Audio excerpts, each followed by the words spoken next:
Prabowo ini statusnya ketua Gerindra atau Menhan ini? Mohon maaf Pak Prabowo, saya ini 2 kali wali kota di Solo menang, kemudian ditarik ke Jakarta, gubernur sekali menang, kemudian 2 kali di pemilu presiden juga menang.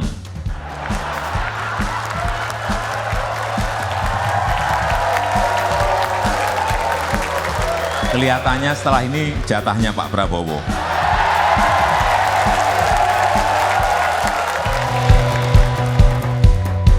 Politik gula-gula Jokowi jelang Pilpres 2024.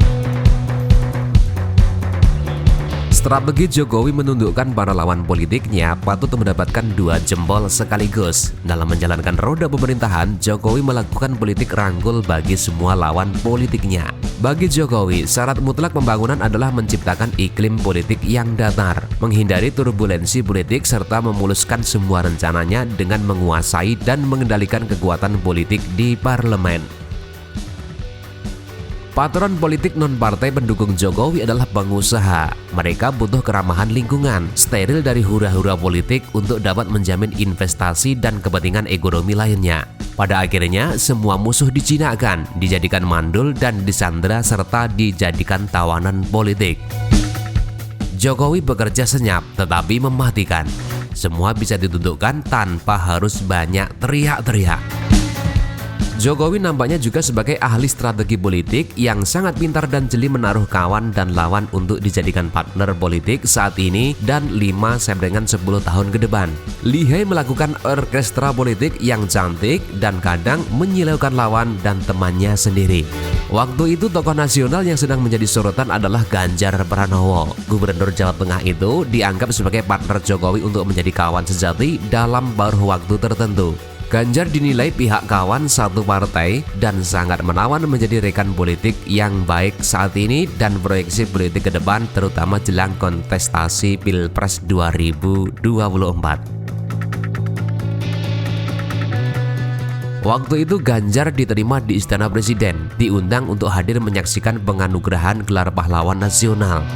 Kehadiran Ganjar waktu itu ditafsirkan sebagai kejadian tidak biasa. Terlihat ada pesan khusus serta pesan pembicaraan sangat serius. Tidak hanya sekali ini, Jokowi sering memberikan perilaku istimewa kepada Ganjar dalam momen-momen khusus seperti ketika Jokowi melakukan kunjungan kerja di Kabupaten Batang, Jawa Tengah waktu itu.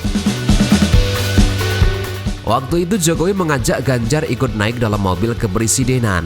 Cara ini dipergunakan Jokowi sebagai penyampaian simbol dan isyarat khusus ke publik. Rupanya Jokowi mengajak Ganjar dalam tempat khusus sekaligus mengajarkan ilmu bagaimana menafsirkan berbagai isyarat politik. Istana Presiden dipilih sebagai tempat dianggap paling steril bagi Jokowi dan Ganjar membicarakan isu-isu penting. Pertemuan Jokowi dan Ganjar bisa diartikan peringatan sekaligus kesiapan diri menghadapi kontestasi Pilpres 2024. Setidaknya ada 2 isyarat dan pesan khusus dari pertemuan Ganjar dan Jokowi di istana. Pertama, Jokowi memberikan isyarat dukungan politik secara penuh. Bisa ditafsirkan jika Jokowi dan Ganjar sedang menunjukkan penguasaan teritorial politik yang bisa dikendalikan dari istana terlepas dari campur tangan elit ketua partai.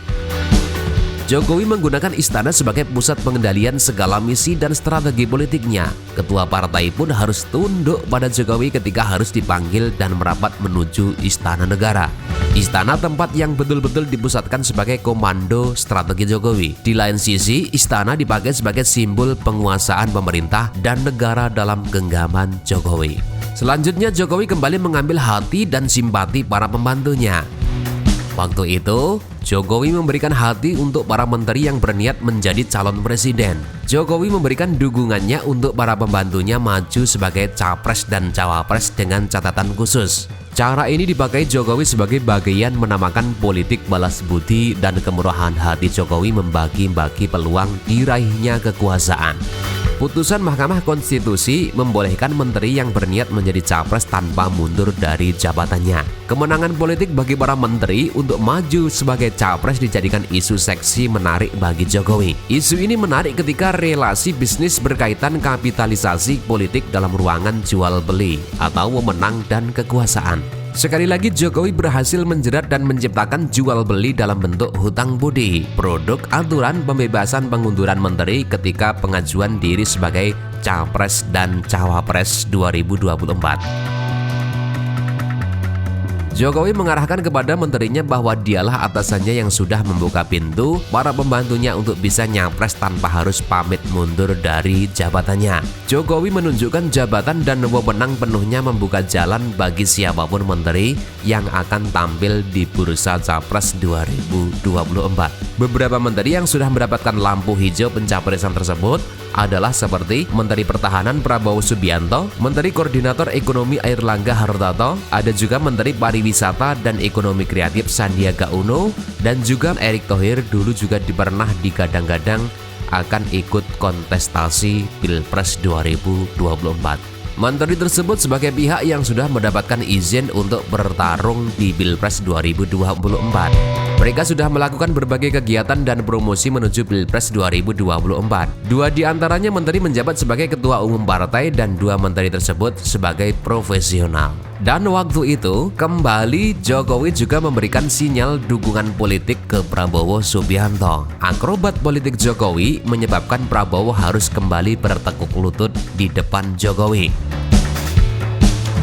Waktu itu, dalam acara HUT Perindo, Jokowi mengumbar janji dalam pernyataannya yang menyebutkan Pilpres 2024 kelihatannya menjadi jatah untuk Ketua Umum Partai Gerindra, Prabowo Subianto. Kita juga masih ingat bahwa sang Menteri Pertahanan ini adalah rival Jokowi. Dua kali pertarungan Capres 2014 sampai dengan 2019 dan 2019 sampai dengan 2024. Waktu itu nilai tawar Prabowo semakin anjlok ketika Prabowo menerima tawaran Jokowi untuk masuk dan bergabung dalam koalisi pendukung Jokowi. Berakhir dengan hadiah posisi dua kementerian, yakni Kementerian Pertahanan yang diberikan langsung pada Prabowo Subianto dan Kementerian Pariwisata dan Ekonomi Kreatif yang diberikan kepada Sandiaga Uno. Dengan menerima jabatan tersebut, kekuatan Prabowo dan partai lumpuh secara politik dan harus mengakui bahwa Jokowi adalah atasannya. Prabowo terlihat kehilangan legitimasi publik sebagai pihak oposisi. Prabowo harus menyerah dan memangkas semua atribut oposisi dan harus menerima sebagai pembantu Jokowi yang siap menjalankan sebuah perintah tanpa ada alasan apapun untuk menolaknya.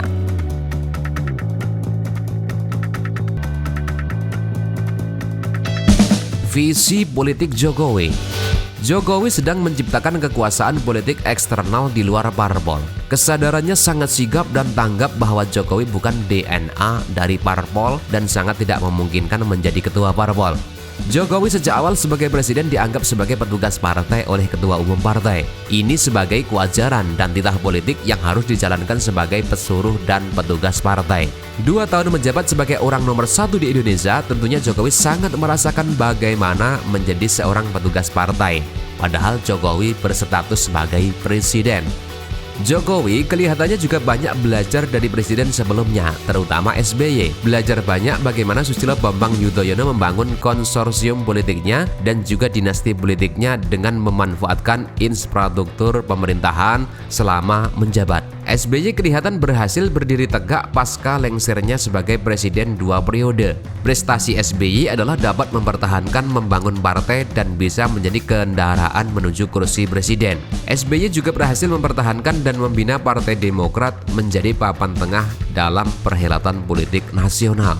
Dan sinyal kuat bahwa Jokowi sedang membangun kekuatan politik adalah dengan melakukan konsolidasi kekuatan non-partai dan penggalangan kekuatan di internal birokrasi ditambah kekuatan dukungan dari para relawan.